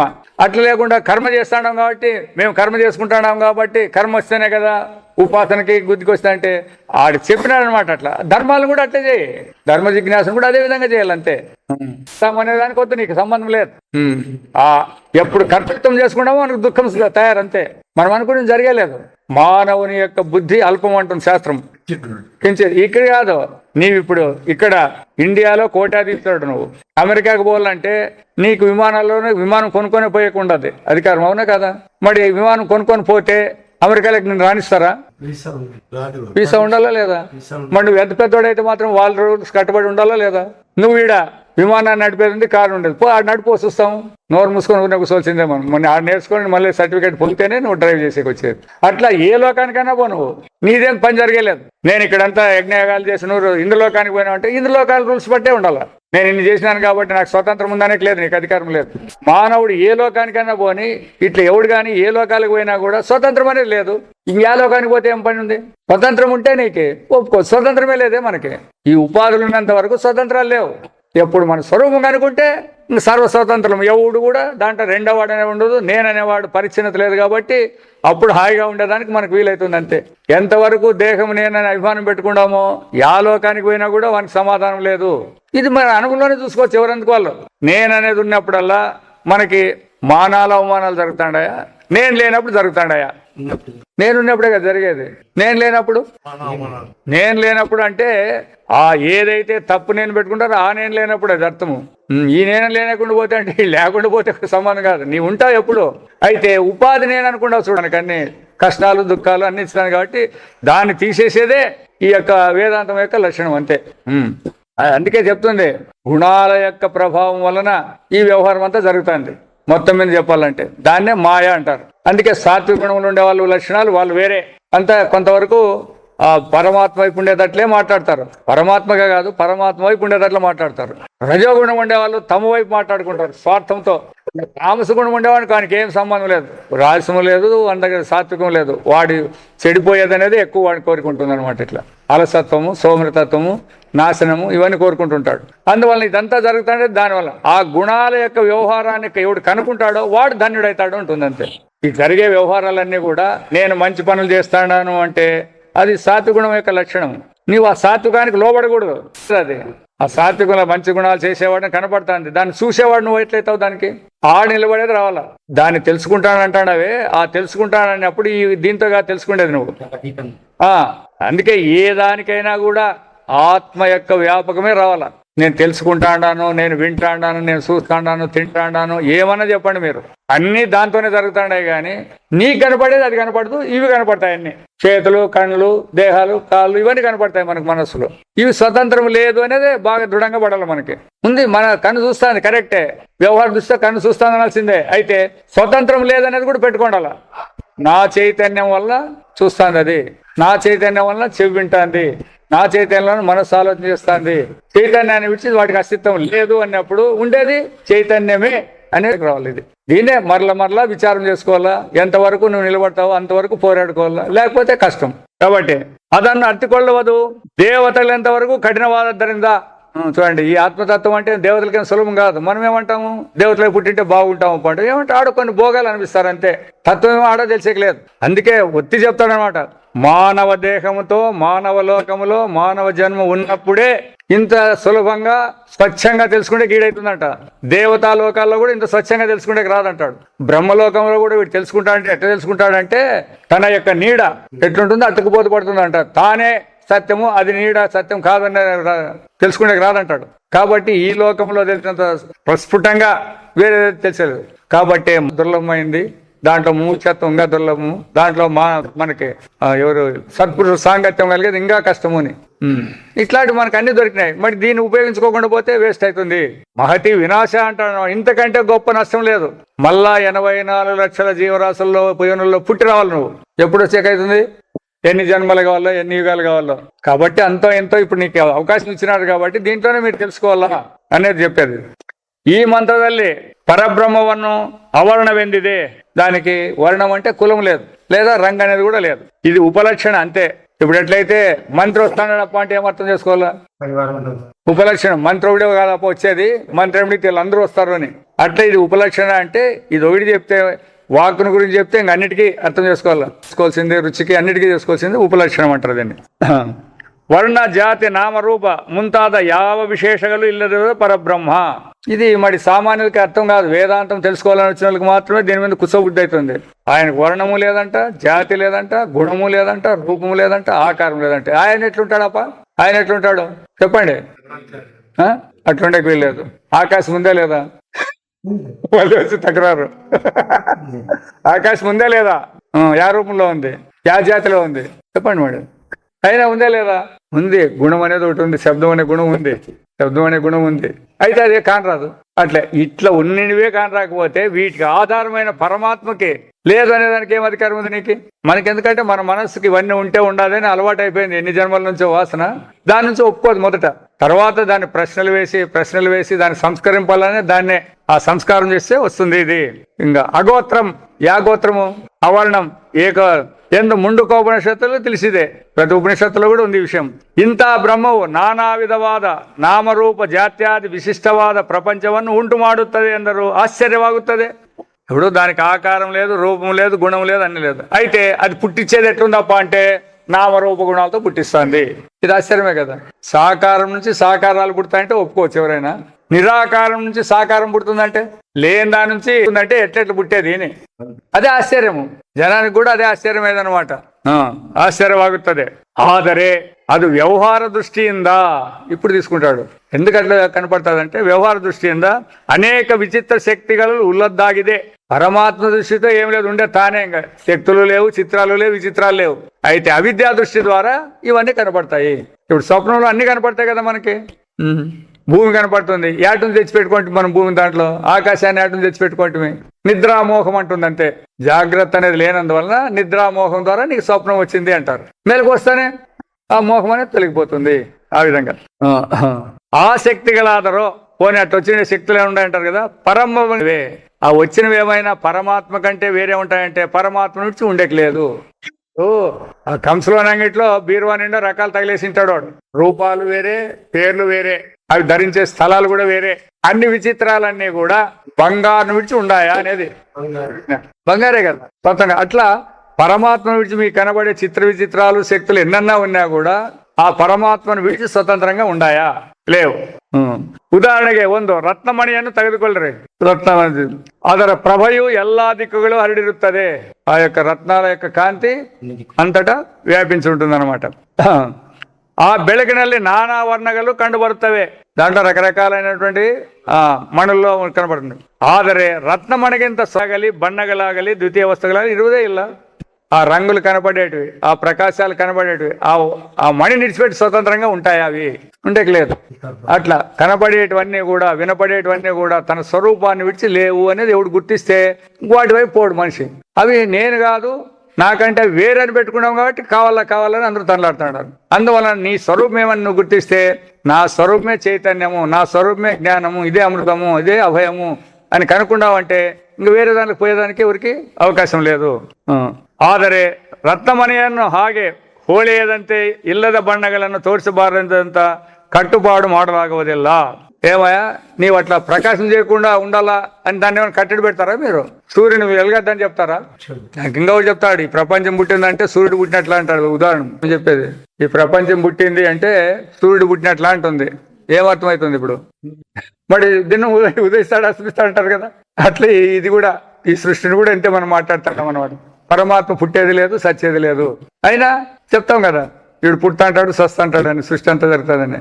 అట్లా విచారం లేనందువలన ఇట్లాంటివన్నీ కనపడతానే ఉంటాయి. ఏಕೆಂದರೆ ఆ ಹೊಳೆವಿಕೆಯು అంటే ఆ ప్రకాశం ಅದರ స్వభావే ఆగిదే. దాని స్వభావం అదంతే, దానికేం ప్రకాశం చేయాలని క్రియ చేయడం లేదు. అట్లా పరమాత్మ కూడా ఇవన్నీ చేయాలనేది ఏం లేదు. ఆ పరమాత్మ యొక్క స్వరూపం ఎట్లుంది అని, అంతేగాని ఆయన సృష్టి చేయాలని కానీ, నా శక్తిని అంతా చూపించాలని కానీ అట్లేం లేదు అతనికి. సూర్యుడికి ఏమన్నా ఉండాలి, అట్లా అవన్నీ చూపించాలని ఆయన స్వభావమే అది. ఉండాడంటే అవన్నీ ఉండే ఉంటాయి అంతే. విచిత్ర శక్తి యోగలింద తోరుకొండిరోజు బ్రహ్మದ ಸ್ವಭಾವ, స్వభావమే కానీ ఆయన చూపించేది చేసేటివి లేవు.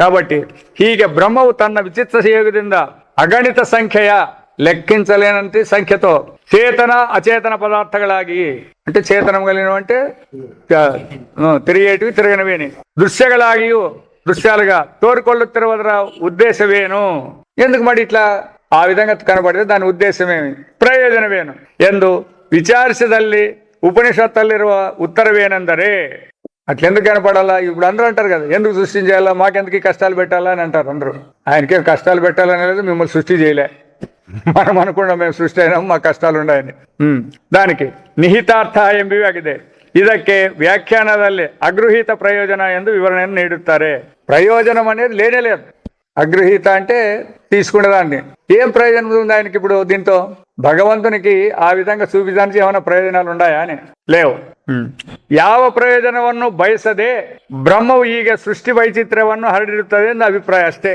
అగ్గికి ఏం ప్రయోజనం ఉండి కాలుస్తుంది ఏం ప్రయోజనం ఉండి వెలుగుతుంది చెప్పండి మనకు ఉన్నాయి ప్రయోజనాలు మనకు లాభ నష్టాలు ఉన్నాయి దానికి అదెందుకు అట్లా చేయాలా అగ్గి ఎందుకు కాల్చాలా కాల్చకపోతే మాకు ఇవన్నీ బాగా మిగులుతాయి కదా అంటే ఒంటి అట్లా చేసుకుంటావు కాబట్టి దానిలో యొక్క లోటుపాట్లు దానికేం సంబంధం లేదు అవన్నీ దాని యొక్క లోటుపాట్లు ఎవరికి మనకి దానిలో స్వభావం అది ఈ ప్రపంచాన్ని అంతా కాల్చాలని కానీ లేకపోతే నాశనం చేయాలని దానికి ఏం లేదు స్వభావమే అది అట్లా పరమాత్మ యొక్క స్వభావమే ఈ విధంగా కనపడేది అందువలన ಕಾಡಿನಲ್ಲಿ ಗುಲಾಬಿ ಆಗಲಿ ಮಲ್ಲಿಗೆ ಆಗಲಿ ಅರಳಿದ್ದರೆ ಯಾವ ಪ್ರಯೋಜನಕ್ಕಾಗಿ ఆ గులాబీ పుష్పాలు వికసిస్తాయి మల్లెపూలు వికసిస్తాయి అవన్నీ వికసిస్తాయి కదా దానికి ఏం ప్రయోజనము అని అడవిలో ఎంబ ప్రశ్నగా ಹೇಗೆ ఉత్తరವಿరలారదో దానికి ఏం ప్రయోజనము అని అడుగుతాండేది ఇప్పుడు మనం అయిపోయి అట్లనే దానికి ఏం ప్రయోజనం లేదని దానికి సమాధానం చెప్తామో ఆ విధంగానే ಇಲ್ಲಿಯೂ ಹಾಗೆ ತಿಳಿಯಬೇಕು ಅದರ ಈ ಸೃಷ್ಟಿ ವೈಚಿತ್ರ್ಯಗಳನ್ನು ನಾವು ಕಾಣದೇ ಇದ್ದರೆ ಬ್ರಹ್ಮವು ಇದೆ ಎಂಬ బుద్ధియే ನಮಗೆ ಉಂಟಾಗುತ್ತಿರಲಿಲ್ಲ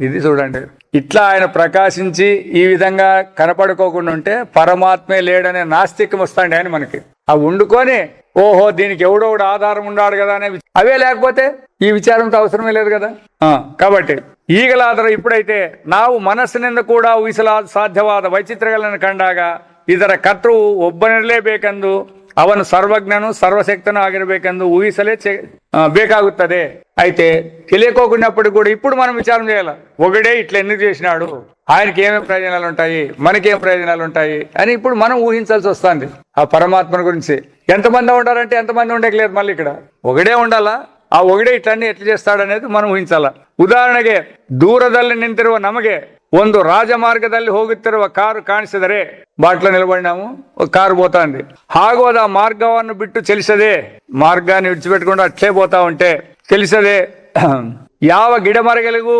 ಡಿಕ್ಕಿ ಹೊಡೆಯದೆ ಆಕ್ಸಿಡೆಂಟ್ ಹಾಕೋకుండా పోతా ఉంటే ಪ್ರಯಾಣ ಮಾಡುತ್ತಿದ್ದರೆ ಅದರಲ್ಲಿ ಒಬ್ಬ ಸಾರಥಿ ಇರಬೇಕೆಂದು ಅವನು ಸಾರಥ್ಯ ಕುಶಲನು ಬುದ್ಧಿವಂತನು ಆಗಿರಲೇಬೇಕೆಂದು ఆ సారథిని ನಾವು కాణిద్దరు ఊహిస్తావలే ఇప్పుడు కారు ఎప్పుడైతే చక్కగా రోడ్డు ఎమ్మడి పోతాందప్ప పోతా అంటే అది చెట్లకి కొట్టుకోలే గుట్లకి కొట్టుకోలే ఏడ కొట్టుకోలే చక్కగా పోతానే ఉంది అన్నప్పుడు మనకేం బుద్ధి పుడుతుంది ఎవడో డ్రైవర్ ఉన్నాడు వాడు కూడా చాలా నేర్పరి కాకపోతే ఆడోసారి డిక్కి కొడతాండే అని ఊహిస్తామా లేదా నువ్వే చూడలేదు అట్లనే ఈ ప్రపంచాన్నంతా చూసి ఇదంతా చూసి దీని నిర్మాణానికి ఈ సృష్టికి ఎవడోడు ఉంటాను ఊహిస్తామా లేదా ఎందుకంటే తెలియని విషయాలు చాలా ఉన్నాయి కనపడిన వస్తువుని చూసి ఎవడప్ప ఈ స్తంభాన్ని చెక్కిండేది అంటామా లేదా ఆయప్ప ఎప్పుడో వెళ్ళిపోయినాడు ఊహిస్తాం కదా అట్లా ఇక్కడ కూడా మనం ఊహిస్తాం అనమాట ಹಾಗೆ ఈ బ్రహ్మాండ యంత్ర ప్రవర్తకనాదా ఈ బ్రహ్మాండం అనేటువంటి యంత్రాన్ని వాడు ఉన్నాడు చూడు ప్రవర్తకుడు నాదా విశ్వకర్మనాదా విశ్వాన్ని చేసినటువంటి వాడు భగవంతునొబ్బని ఇదానందు ఈ జగద్ వ్యాపారగల నడియువికైందలే ఎట్లా కనుకోవాలప్ప అంటే ఈ వ్యాపారం జరుగుతుంది కదా పుట్టేది సచ్చేది వ్యవహారస్తులు పడేది ఇవన్నీ జరుగుతుంది కదా వ్యవహారం ఈ నడివికేందలే ఊహిಸಬಹುದಾಗಿದೆ ఇదే నిజವಾಗಿ ఆ భగవంతున సృష్టి ప్రయోజనం అಷ್ಟೇ ఏమప్ప అంటే భగవంతుడు ఒకడు ఉన్నాడు వాడిని ద్వారానే ఇదంతా జరుగుతుందని ప్రయోజనం అంతే ఇప్పుడు ఈ సృష్టికి తర్వాత ఆ సృష్టికి అర్థం చేసుకుంటే ఏం ప్రయోజనం అనేది మళ్ళీ కిందికి వస్తాయి ఇవన్నీ అర్థమే కదా కాబట్టి ఇవన్నీ ప్రశ్నలు ఎట్లా వస్తాయప్ప అంటే తెలియనప్పుడు ఈ ప్రశ్నలన్నీ రావాల్సిందే అంటుంది వచ్చి మీరు దానికి సరైనటువంటి గురువు దగ్గరికి పోయి ఎదుగుకోవాలి ఏడంటే ఆడు అడగద్దండి ఇవన్నీ ఏడంటే ఆడు అడిగితే పోతాం ఎక్కడో దిక్కు పోతాం తప్పిసిపోతారు అందుకే శ్రోత్రియ బ్రహ్మని ఉండేది ఇది శృతులు తెలిసిండాలా తర్వాత బ్రహ్మానుభవం కూడా ఉండాల ఇప్పుడు ఈ శ్వేతవాసర ఋషి ఆయన ఈయన ఆ తన స్వరూపాన్ని తెలుసుకున్న తర్వాత ఆ స్వరూపాన్ని తెలుసుకునేదాన్ని వివరించుకుంటూ వస్తున్నాడు అంతే తెలియక ముందుగా చెప్పింది ఇదంతా శాస్త్రము. ఈయన తెలుసుకొని మానవుడు అంటే ఎవడు, జీవుడు అంటే ఎవడు, వీనికి ఎందుకు కానీ ఇది వచ్చింది అని ఇట్లా ప్రశ్నలు వేసుకుంటూ వస్తాడు. వచ్చి ఆయన అవస్థ పడినట్టు చూడండి, విడిపించుకుంటూ వచ్చినట్టు చూడండి, ఆ మార్గాలే చెప్పుకుంటూ వస్తున్నాడు. ఇక్కడ అనుభవపూర్వకమైనటువంటిది ఇది. ఊరినే చెప్పే సమాచారాలు చెప్పి ఇచ్చిపెట్టలేదు ఈయన.